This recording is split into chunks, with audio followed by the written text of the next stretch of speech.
À Noël, ma sœur a dit, et si on faisait un tour de table pour dire ce pourquoi nous ne sommes pas reconnaissants? Tout le monde a ri jusqu'à ce qu'elle dise, je ne suis pas reconnaissante pour ma sœur jalouse et sans emploi. J'ai ri aussi. Puis, discrètement, j'ai annulé son loyer. 8 jours plus tard, elle était expulsée et mon téléphone n'arrêtait pas de sonner. Je m'appelle Marine Lefebvre, j'ai 32 ans. Noël a toujours été pour moi comme marcher sur une corde raide avec des chaussures qui ne vont pas. Mais cette année-là, la corde semblait plus fine et les chaussures plus petites que jamais. Je venais de terminer une garde de nuit à l'hôpital, 12 heures d'alarme, de pompe à perfusion, et l'odeur métallique d'antiseptique et de sang collé à ma peau. Je suis rentré en voiture alors que le ciel devenait à peine gris, j'ai pris la douche la plus rapide de ma vie, frottant jusqu'à ce que l'odeur de l'hôpital relâche son emprise, puis je me suis tenu dans ma petite cuisine, fixant le gratin de potimarron que j'avais promis d'apporter. Je pouvais à peine garder les yeux ouverts, mais j'ai quand même emballé le gratin, comme je le faisais toujours, comme si j'essayais encore de prouver que j'étais une bonne fille, une bonne sœur, une bonne quelque chose. Quand je suis arrivé chez mes parents, mes paupières me piquaient d'une fatigue de papier de verre. L'allée était déjà pleine. La voiture de mon père, de travers, le VUS de ma mère, le nez trop à gauche, et la berline abîmée de ma sœur garée sur la seule bonne place, comme si elle avait fait quelque chose pour la mériter. J'ai équilibré le gratin chaud sur mes avant-bras en montant le chemin, l'air de décembre assez froid pour me faire mal aux poumons. Maman a ouvert la porte avant que je puisse frapper, sa voix trop enjouée. La voilà, a-t-elle gazouillé. Notre petite bosseuse. Tu as apporté le gratin? Oh, bien. Tout le monde adore ton gratin, a-t-elle dit. Notre petite bosseuse. Comme si c'était un compliment. À l'intérieur, la maison sentait la dinde, la cannelle et cette tension spécifique qui habite les familles qui refusent d'admettre que quelque chose ne va pas. Papa en était déjà à son 3e verre de vin, le visage rouge, le rire une demi-seconde trop fort. La télévision dans le salon diffusait un match de foot que personne ne regardait vraiment.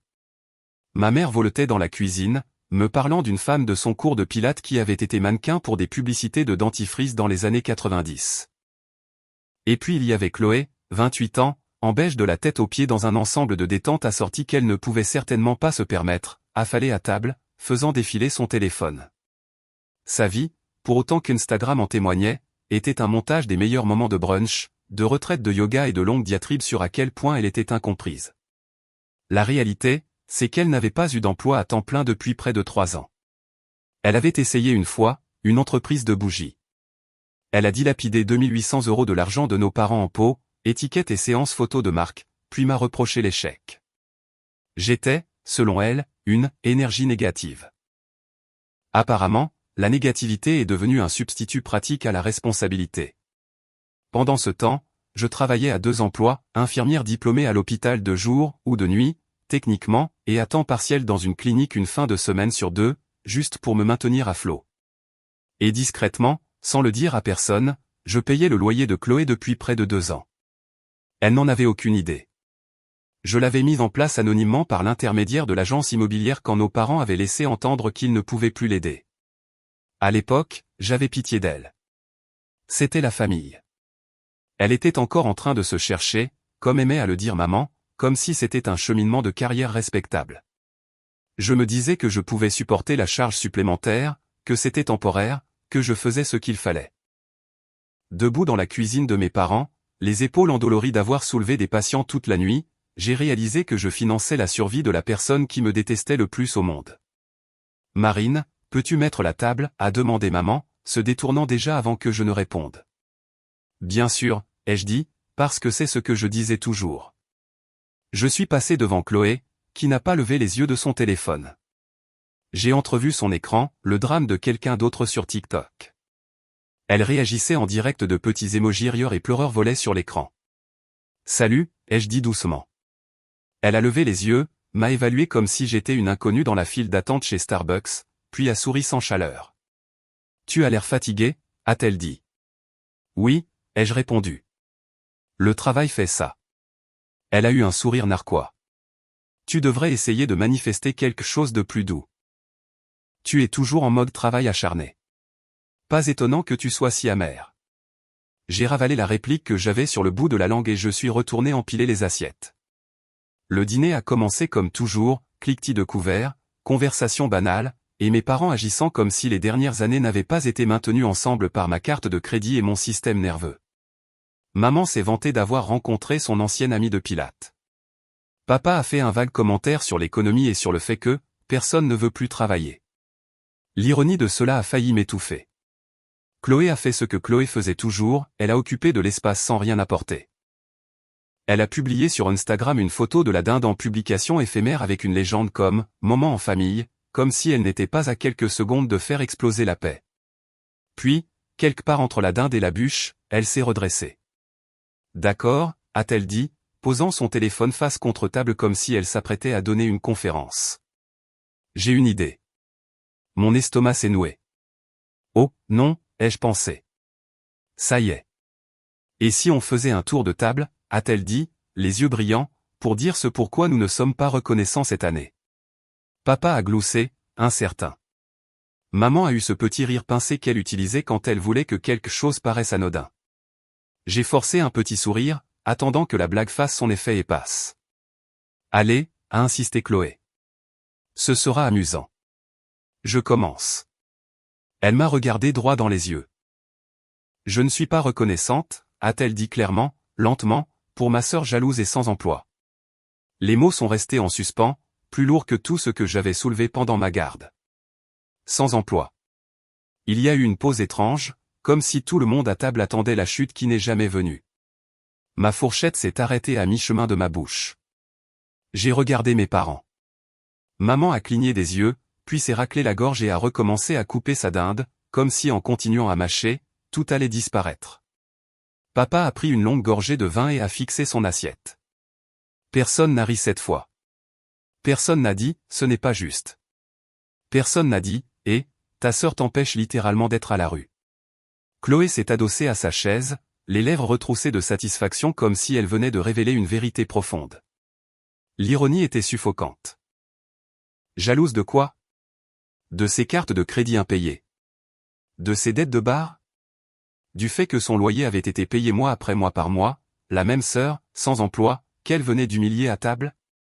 J'ai senti la chaleur monter à mon visage, mon cœur battant dans ma gorge. Pendant une fraction de seconde, mon esprit a imaginé une version alternative de la scène où je me levais et disais la vérité à tout le monde, où j'énumérais chaque mois de loyer, chaque paiement secret, chaque sacrifice, où je regardais l'expression de Chloé se fissurer devant les gens qu'elle essayait si fort d'impressionner. Au lieu de cela, j'ai fait ce que j'avais été entraîné à faire dans cette famille, j'ai ri. C'était un rire court et cassant qui ne me ressemblait pas du tout. Mais j'ai ri. Je leur ai facilité la tâche. Je leur ai donné la permission de prétendre que c'était juste une blague. Waouh, ai-je dit d'un ton léger. Dis-nous vraiment ce que tu penses. Personne n'a croisé mon regard. Le reste du dîner s'est estompé dans un brouillard de mastication, de cliquetis et de conversations superficielles. Mon corps était à table, hochant la tête aux moments appropriés, m'assurant que le verre de personne ne restait vide. Mon esprit était ailleurs, observant toute la scène depuis le plafond comme si c'était une scène d'un film que j'avais vu trop de fois. Personne ne m'a demandé si j'allais bien. Personne ne m'a pris à part. Personne n'a dit que c'était déplacé. Au moment où le dessert a été servi, mon sourire semblait avoir été agrafé sur mon visage. Quand maman a demandé si je pouvais rester pour aider à faire la vaisselle, j'ai menti et dit que j'avais une autre garde tôt le matin. Je l'ai serré dans mes bras, j'ai serré papa dans mes bras, j'ai totalement évité le regard de Chloé et je suis sorti dans l'air froid de la nuit. Le trajet du retour a été silencieux. Pas de musique, pas de balado, juste le bruit des pneus bourdonnant contre la route tandis que les mots de Chloé rejouaient en boucle dans ma tête. Sœur jalouse et sans emploi. J'ai pensé aux nuits où j'étais resté tard à la clinique pour gagner assez pour couvrir mes factures et les siennes. J'ai pensé à me connecter à ce portail de location chaque mois, le cœur battant mais le doigt ferme, me disant que j'aidais juste jusqu'à ce qu'elle se remette sur pied. J'ai pensé à chaque fois qu'elle m'avait traité ennuyeuse, parce que je ne sortais pas, à chaque fois qu'elle avait levé les yeux au ciel en voyant mes tenues d'infirmière, à chaque fois qu'elle m'avait fait sentir que j'échouais en quelque sorte dans la vie parce que la mienne n'était pas assez esthétique pour être publiée. Au moment où je suis entré dans mon appartement, je n'étais même plus en colère. J'en avais fini. J'ai posé les restes du gratin de potimarron sur le comptoir, toujours emballé dans du papier d'aluminium. Je n'ai pas pris la peine d'allumer la télévision. Je me suis assise à ma petite table à manger, j'ai sorti mon ordinateur portable et j'ai ouvert le navigateur comme si j'effectuais une opération chirurgicale que j'avais répétée 1000 fois. Je me suis connecté au site de location. Mon cœur était étrangement calme pendant le chargement du tableau de bord. J'ai navigué jusqu'au compte que j'avais créé pour Chloé. C'était là, son nom, son adresse, le montant familier de son loyer mensuel, et en dessous, le paiement automatique que j'avais mis en place il y a près de 2 ans. Mon curseur a survolé le bouton « Annuler ». J'ai pensé brièvement au visage de mes parents s'ils l'apprenaient un jour, à la voix de Chloé sur ma messagerie vocale, se lamentant que la vie était injuste. À la façon dont elle m'avait regardé par-dessus la dinde et avait dit « sans emploi », comme si c'était une insulte. Puis je me suis souvenu de quelque chose que Chloé m'avait dit un jour lors d'un de ces nombreux moments mélodramatiques, le pire sentiment au monde, c'est d'être ignoré. Pas détesté, ignoré. Peut-être que c'était vrai. Mais alors que mon doigt appuyait sur le pavé tactile et que je cliquais sur « Annuler », j'ai réalisé qu'il y avait quelque chose de pire que d'être ignoré, être utilisé. Le système m'a demandé si j'étais sûr. J'ai cliqué sur « Oui ». Pas d'avertissement, pas de préavis, pas de transition en douceur. Elle voulait agir comme si j'étais une personne amère et insignifiante. Très bien. Elle pouvait payer ses propres factures si elle en était capable. 8 jours se sont écoulés avant que quoi que ce soit ne se passe. 8 jours où le silence n'était pas paisible. Il était tendu, plein d'attente, comme la pause entre l'éclair et le tonnerre. Chloé n'avait rien remarqué. Pourquoi l'aurait-elle fait? Dans son monde, les factures se payaient toutes seules, les courses apparaissaient comme par magie, et le loyer n'était qu'une autre tâche de fond que quelqu'un d'autre gérait. Pendant qu'elle filmait des montages de « Vie douce » dans son miroir, j'ai fait des gardes doubles cette semaine-là, 2 nuits de suite aux urgences, puis une garde à la clinique le samedi. Le contraste entre ma vie et celle de Chloé n'aurait pas pu être plus marqué. Pendant qu'elle posait devant de l'art sur café au lait et légendait ses photos, mentalité d'abondance, je débouchais des sondes d'alimentation et réconfortais des familles qui perdaient leur monde. À 3 heures du matin le 9e jour, les retombées ont commencé. Ça a commencé par un message vocal inconnu. Gestion immobilière. Les mots « en souffrance » et « action immédiate requise » flottaient dans le ton robotique. Puis un autre appel, cette fois un texto de ma mère « As-tu des nouvelles de la situation de loyer de Chloé ?» Elle a trouvé un avis d'expulsion sur sa porte aujourd'hui. J'ai posé mon téléphone. J'ai fixé le mur. Je ne me sentais pas triomphante. Je ne me sentais pas coupable non plus. Surtout, je me sentais fatigué. Fatigué d'être le filet de sécurité invisible dont elle prétendait qu'il n'existait pas. Quelques minutes plus tard, un autre message vocal. Celui-ci était de Chloé. Sa voix était aiguë, tremblante, frénétique. Marine, il y a un problème avec le loyer. D'accord? Il y a un avis sur ma porte. C'est évidemment une erreur. Peux-tu faire quelque chose, s'il te plaît? En fait, appelle-les simplement. Règle ça. Je panique. Pas de « pouvons-nous parler ?» Pas de « j'ai peur ?» Pas de « je suis désolé ?» Juste, règle ça. Je me suis adossé sur mon canapé, les cheveux encore humides de la douche d'après-garde, et j'ai laissé ces mots rejouer comme un bruit de fond. Dehors, le chien de quelqu'un a aboyé 2 fois. Une portière de voiture a claqué. La vie de tous les jours continuait. La mienne, enfin, ne tournait plus autour d'elle. Puis est arrivé le texto de groupe de maman, Chloé est expulsée. Pouvons-nous travailler ensemble pour régler ça? C'était la meilleure, travailler ensemble. Il n'y avait jamais eu de « ensemble ». C'était toujours moi, retenant discrètement la marée pendant qu'ils se plaignaient tous de l'eau. J'ai fixé le message pendant peut-être 1 minute entière. Puis j'ai éteint mon téléphone et je suis allé me coucher. J'ai dormi plus profondément que je ne l'avais fait depuis des semaines. 2 jours plus tard, un autre texto est arrivé. Celui-ci de Chloé. Alors, tu trouves ça drôle? J'ai répondu immédiatement. Je trouve ça juste. Elle n'a pas répondu, mais elle l'a vu. Elle a lu mon message sans répondre, comme si elle jetait le micro. À la fin de cette semaine, elle était officiellement dehors. L'expulsion a eu lieu. Ses affaires, ce qu'elle n'avait pas mis en gage ou offert à des amis pour se faire bien voir, ont été ramenées chez nos parents. Elle est arrivée comme une fille prodigue gâtée, sauf qu'au lieu de l'humilité, elle portait des brassées de suffisance et de ressentiment. Maman l'a accueilli à bras ouverts. Papa a porté ses sacs. Chloé est entrée comme une reine blessée revenant d'exil. Et moi j'ai enfin respiré. Plus de paiement de loyer. Plus de rappels de calendrier. Plus de jonglage avec mes propres factures pour couvrir les siennes. Pour la première fois en 2 ans, mon compte en banque n'était pas un otage. Je pensais vraiment que c'était la fin. Mais les gens suffisants n'arrêtent pas quand les conséquences frappent. Ils changent de tactique. Le lundi suivant, j'ai reçu une demande Lydia, 320 €, le loyer exact de Chloé. La note disait juste « aide pour un mois de plus. Tu pourras arrêter après ça ». J'ai fixé la notification, sans même l'envisager, juste stupéfaite. C'était là, la suffisance pure et non filtrée. Pas même une bride d'excuses, aucune reconnaissance, juste une main numérique tendue, paume vers le haut, comme si elle demandait un pourboire dans un restaurant. J'ai cliqué sur « Refuser ».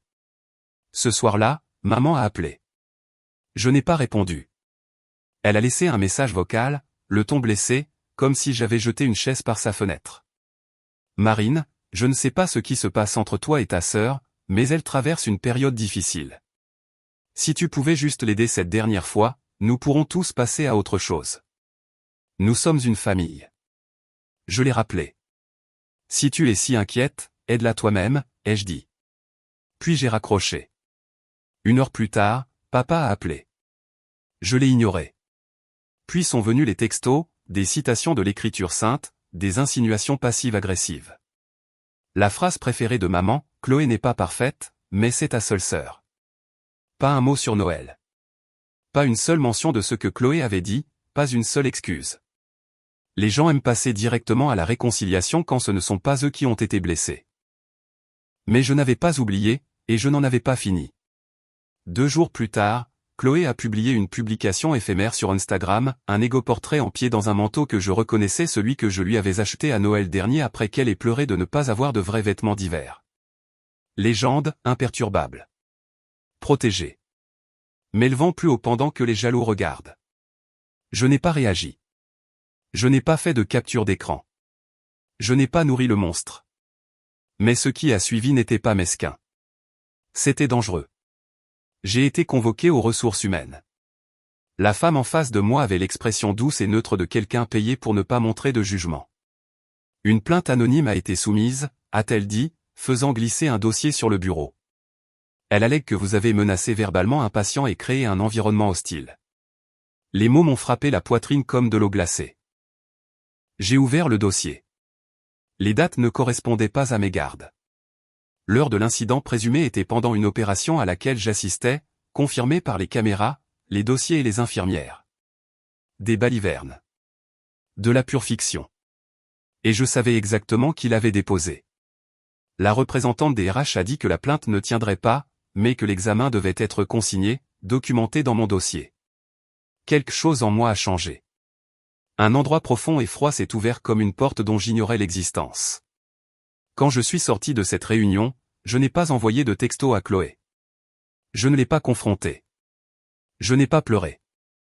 J'ai marché jusqu'à ma voiture dans le garage, je me suis assise au volant, fixant le tableau de bord, et je n'ai rien ressenti. Pas de colère, pas de tristesse, juste de la clarté. J'ai sorti mon téléphone et j'ai bloqué Chloé. Puis j'ai bloqué mes parents. Ce n'était pas dramatique. Ce n'était pas bruyant. C'était une fin silencieuse, du genre qui se produit en milieu d'après-midi dans un garage de stationnement avec du café froid dans votre porte-gobelet et l'épuisement qui pèse sur vos os. Et dans cette immobilité, j'ai réalisé quelque chose. Ils avaient choisi leur enfant préféré il y a longtemps. Mon erreur avait été de prétendre que je ne le voyais pas. Cette fois, je n'allais pas être le pont. Je n'allais pas être la banque. Je n'allais pas être le tampon. J'en avais fini. Vraiment, enfin fini. Bloquer ma famille aurait dû ressembler à claquer une porte. Au lieu de cela, j'ai eu l'impression de poser un poids que je portais depuis si longtemps que je l'avais confondu avec une partie de mon propre corps. Le silence a suivi. Tendu, chargé, temporaire. Je connaissais trop bien Chloé. Son silence n'était pas la paix. C'était l'inspiration avant le cri. Il ne lui a fallu que 72 heures pour passer à l'étape supérieure. La première demande Lydia est venue de quelqu'un nommé Théo. 140 € pour aider Chloé à se remettre sur pied. Je l'ai ignoré. La suivante venait de Jade. 280 €, loyer d'urgence. Juste cette fois. Puis de Béa. 400 €, Chloé a dit que tu aiderais. 3 noms différents, 3 profils différents, tous avec la suffisance caractéristique de Chloé intégrée dans leur formulation. Elle créait de faux comptes, ou recrutait des inconnus, ou convainquait des amis d'agir comme intermédiaires. N'importe quoi pour continuer à me siphonner de l'argent. Je n'ai pas refusé. Je n'ai pas répondu.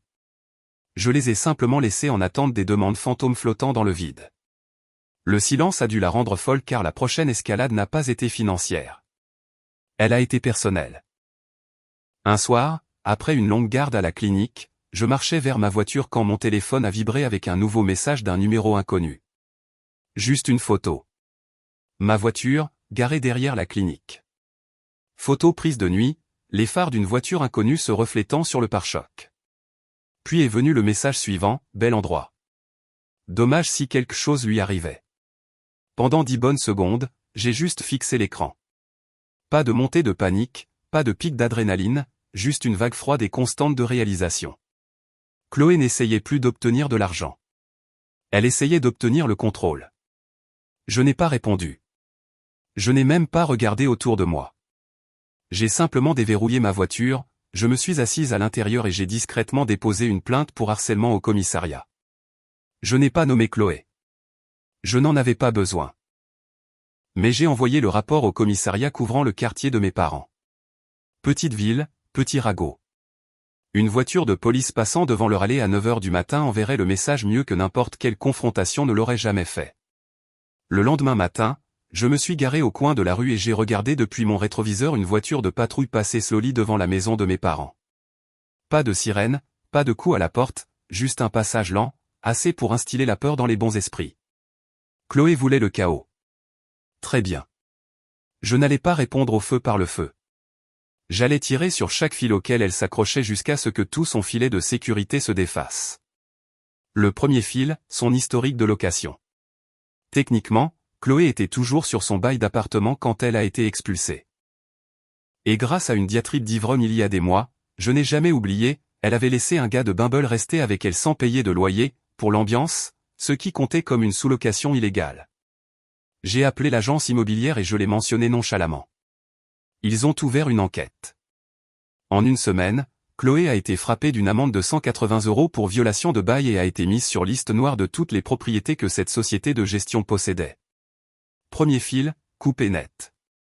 Le deuxième fil, son ancien travail en boutique. Il y a des années, Chloé a travaillé dans une petite boutique de mode pendant exactement 6 semaines. Pendant cette période, une pile de bijoux coûteux est, accidentellement, rentrée avec elle à la maison. Elle n'a jamais été rendue. Elle adorait quand même utiliser la boutique comme référence. Elle adorait paraître impeccable sur le papier. J'ai appelé la propriétaire, quelqu'un à qui j'avais acheté un collier il y a des années, quelqu'un de gentil, de patient, quelqu'un qui s'était clairement déjà fait avoir. Quand j'ai demandé nonchalamment si elle savait que Chloé les utilisait toujours comme référence, son ton a changé immédiatement.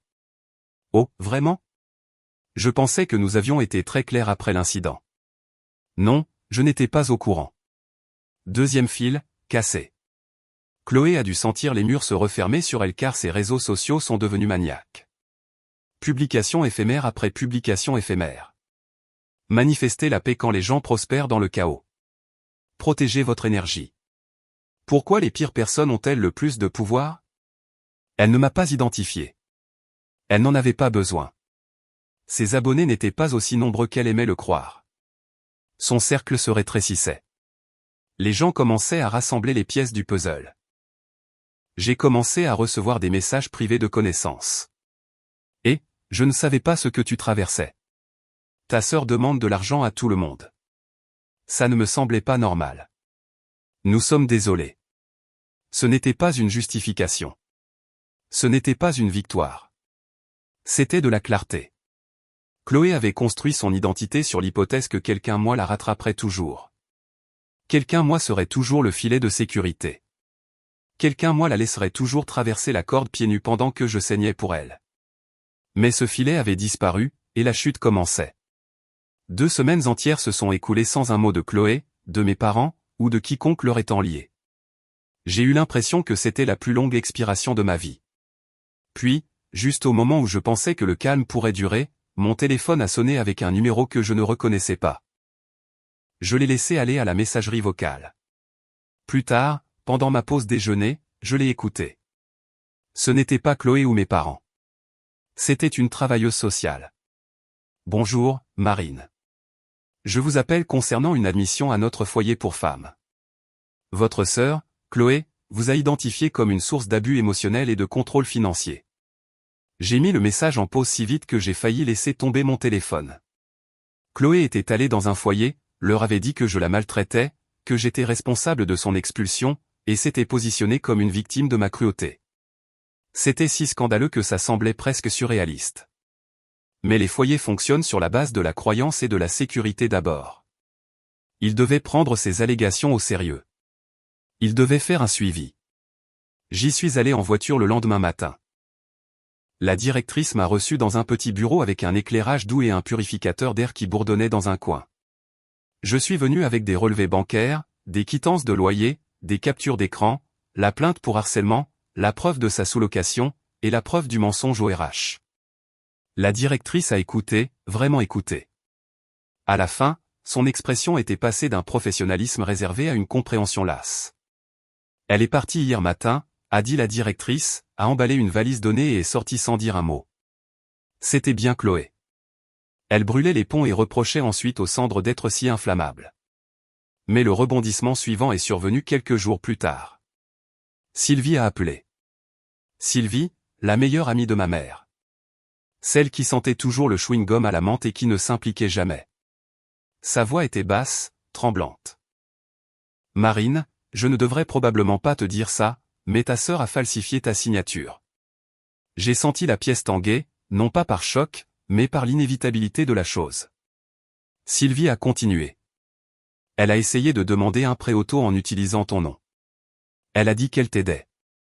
La banque l'a signalé. Ils ont appelé mon mari au service des fraudes parce que quelque chose ne correspondait pas, Chloé, ma sœur, essayant de me lier légalement à une voiture dont je ne connaissais même pas l'existence. Une ligne avait été franchie. Fini de tirer sur les ficelles. Fini le dénouement passif. C'était du domaine criminel, et je devais me protéger non seulement émotionnellement ou financièrement, mais légalement. J'ai passé cette nuit à mettre en place des alertes à la fraude, à bloquer mon crédit, à fermer d'anciens comptes et à tout documenter. Chloé ne sombrait pas. Elle creusait. Et je ne pouvais pas la laisser m'entraîner avec elle. 3 jours après que Sylvie m'ait parlé de la signature falsifiée, j'ai fait quelque chose que je n'avais pas fait depuis des mois, j'ai débloqué mes parents. Non pas parce que je voulais une réconciliation, non pas parce que j'espérais qu'ils prendraient enfin mon parti. Je les ai appelés pour une seule raison, je voulais qu'ils entendent la vérité de ma bouche avant que Chloé ne la transforme en une autre histoire de martyr. Ma mère a décroché à la 2e sonnerie. Marine ? Elle semblait prudente, comme si elle n'était pas sûre que j'appelais pour crier ou pour supplier. Est-ce que tout va bien ? Non, ai-je dit d'un ton sec. Chloé a falsifié ma signature. Il y a eu une longue pause, suivie de ce déni familier et là ce qu'elle avait perfectionné en 28 ans d'excuses. Elle ne ferait pas ça. Mais je n'ai pas arrêté. Je ne me suis pas adouci. Je n'ai pas pris la voie la plus douce comme je l'avais toujours fait. Si, ai-je dit. Elle est allée dans votre garage, a trouvé de vieux documents de prêt avec ma signature de l'université, l'a copié sur une demande de financement automobile et a essayé d'obtenir une approbation sous nos 2 noms. Ma mère a eu un hoquet. Mon père a marmonné quelque chose en arrière-plan, quelque chose comme « bon sang ». Mais il n'est pas venu au téléphone. J'ai bloqué mon crédit, ai-je continué. J'ai déposé une plainte à la police. Et j'ai envoyé la documentation financière au commissariat qui couvre votre secteur. Pourquoi ferais-tu ça ? A brusquement demandé ma mère. J'ai presque ri.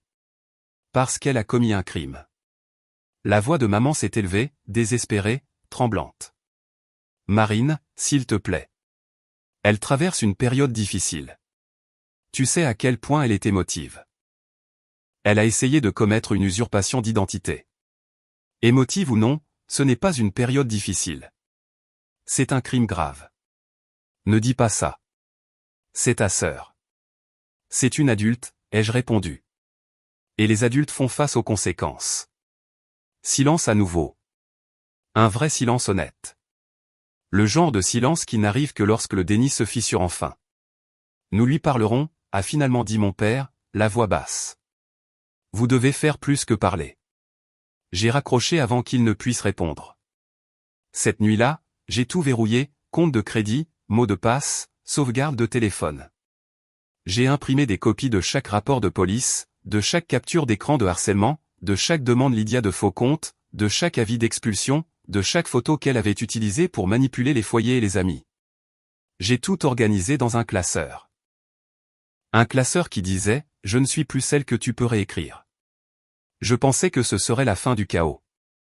Mais Chloé n'avait pas fini de mettre le feu à son monde. Et cette fois, elle a pris nos parents dans les flammes. C'était tôt le matin quand j'ai reçu un autre appel de Sylvie. Elle avait à peine dormi. Ça s'entendait dans sa voix. « Ta sœur se fait mettre dehors », a-t-elle dit. « Mettre dehors d'où » ai-je demandé. « De la maison de tes parents ?» J'ai cligné des yeux. Que s'est-il passé ? Oh, ma chérie, a soupiré Sylvie. Par où commencer ? Elle a commencé par le début.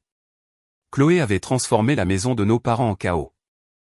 Elle s'était approprié la salle de bain des invités, utilisait le Wi-Fi pour diffuser en direct à ses abonnés en ligne à 2 heures du matin, laissait la vaisselle s'empiler dans l'évier, volait de la nourriture, laissait des taches de maquillage sur chaque serviette, utilisait la carte de crédit de ma mère pour Uber Eats, empruntait la voiture de mon père pour une course rapide et la ramenait 3 heures plus tard avec un feu arrière fissuré et une contravention de stationnement.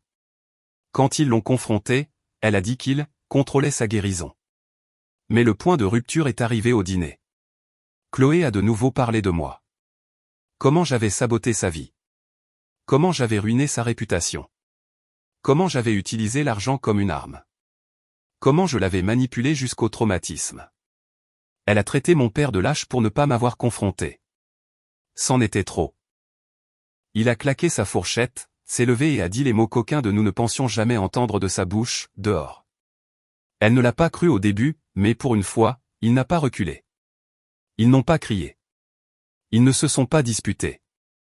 Ils ont juste glissé un mot sous sa porte, tu dois déménager avant le 23 décembre, 2 jours avant Noël. Et étonnamment, Chloé ne s'est pas battue, n'a pas négocié, n'a pas fait de crise de nerfs. Elle a simplement fait quelques valises, est partie le lendemain matin et n'a pas dit au revoir.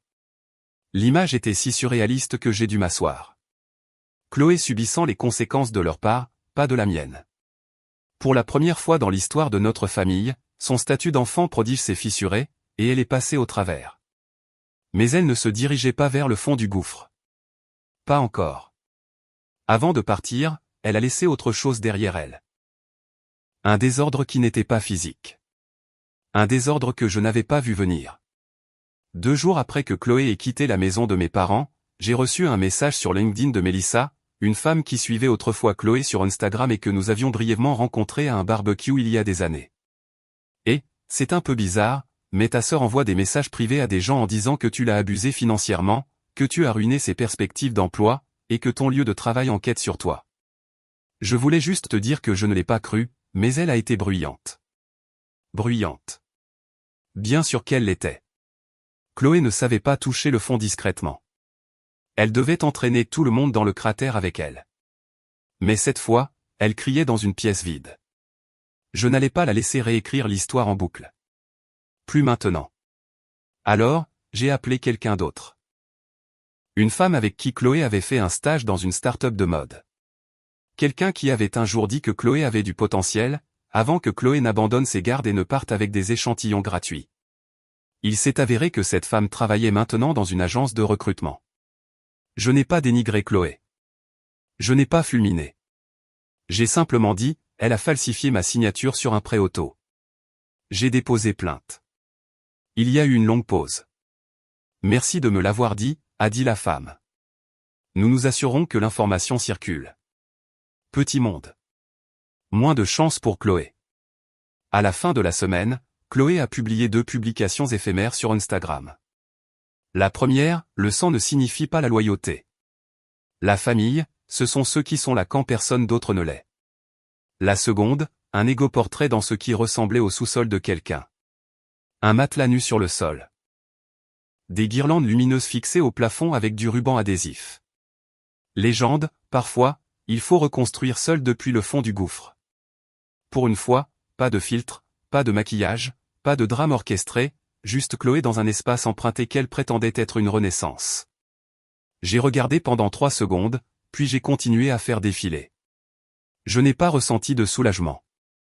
Je n'ai pas ressenti de vengeance. J'avais juste fini. Elle n'était plus mon problème. Ni ses mensonges, ni ses crises, ni sa nouvelle image de victime. Pour la première fois, j'ai compris quelque chose. Je n'avais pas perdu une sœur. J'avais simplement cessé de porter quelqu'un qui n'avait jamais voulu marcher. Et le silence qui a suivi n'était pas vide.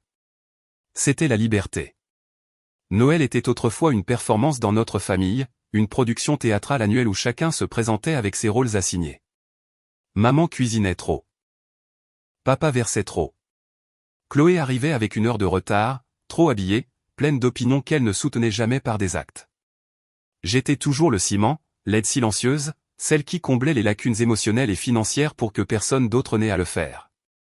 Cette année, pour la première fois de ma vie d'adulte, mon rôle a changé. Il n'y avait pas de scénario à suivre pour moi, pas de gratin à apporter, pas de sourire obligatoire à arborer. Malgré l'épuisement, j'ai passé Noël seul. Pas solitaire, seul. J'ai commandé un pad thaï, désactivé toutes les notifications et regardé Zodiac sur mon canapé avec une couverture douce et une bouteille de vin bon marché. Le radiateur cliquetait de temps en temps comme un métronome amical. Pour la première fois depuis des années, le silence ne ressemblait pas à une punition. Il semblait pur. Chloé avait été mise à la porte 3 jours avant Noël. Et cela ne s'est pas produit dans l'effondrement dramatique de style télé-réalité que les gens imaginaient toujours avec elle. Pas de cris, pas de porte claquée, pas de discours émotionnels prononcés à travers les larmes. Elle est simplement partie. Selon Sylvie, elle a pris quelques sacs, a attrapé son anneau lumineux et est sortie comme si elle se rendait à une autre retraite de guérison. Elle a laissé derrière elle de la vaisselle sale dans l'évier, des serviettes avec des taches de maquillage et une maison pleine d'une tension que mes parents avaient finalement cessé d'avaler. La dispute finale, celle qui l'a poussée dehors pour de bon, portait sur moi.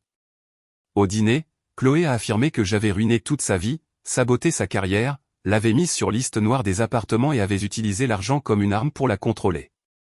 Papa lui aurait dit d'arrêter. Chloé, qui ne voulait jamais céder les projecteurs, l'a accusé d'être un lâche, tout comme Marine. Il lui a dit de déménager avant le 23 décembre. Elle est partie le 22. Elle a fini par emménager avec une fille qu'elle connaissait à peine d'Instagram, quelqu'un qui gérait une page sur « l'énergie de la famille choisie » et « la protection de sa paix contre les lignées toxiques ». Elles se sont immédiatement entendues, créant des liens par le traumatisme ou par le fantasme sur des griefs qu'elles avaient sélectionnés comme des planches d'inspiration. Le sous-sol où elle a déménagé était adjacent à l'esthétique, des lampes en cristal, de fausses plantes, 3 anneaux lumineux et une tapisserie qui venait probablement d'un magasin à bas prix. Je sais tout cela parce que Chloé a publié une publication éphémère depuis sa nouvelle maison. Juste un matelas nu sur le sol sous une guirlande de lumière féerique. Légende, parfois, il faut reconstruire seul depuis le fond du gouffre. Il n'y avait aucune excuse, aucune reconnaissance de sa part dans quoi que ce soit. Et étrangement, c'est à ce moment-là que j'ai su qu'elle n'en avait pas fini, parce que le fond du gouffre pour Chloé n'était jamais là où elle atterrissait. C'était là où elle décidait qu'elle avait été poussée. 2 jours plus tard, j'ai reçu un message privé d'un de ses anciens comptes que je n'avais pas bloqué. 8 mots, j'espère que tu es heureuse d'avoir tout gâché. Je l'ai lu 2 fois, non pas parce que ça faisait mal, mais parce que c'était si profondément vide, si prévisible. Si Chloé. Elle croyait vraiment que sa chute était quelque chose qui lui avait été fait, pas quelque chose qu'elle avait construit avec les mêmes mains qu'elle utilisait pour mendier, blâmer et se présenter comme une victime. J'ai bloqué ce compte aussi, et je suis retourné manger mes restes. C'est là que les choses ont changé. Pas à cause d'elle, à cause de moi. La culpabilité que l'on m'avait appris à porter, culpabilité de fille, culpabilité de sœur, culpabilité de soignante avait disparu. Vraiment disparu. Pour la première fois, mes décisions n'étaient pas défensives. Elles étaient protectrices. Quelques jours après Noël, j'ai consulté mes courriels et j'ai vu un message d'un recruteur que j'avais contacté des mois plus tôt. Un poste d'infirmière s'était libéré dans une clinique plus près de chez moi. De meilleures heures, un meilleur salaire, moins de garde de nuit.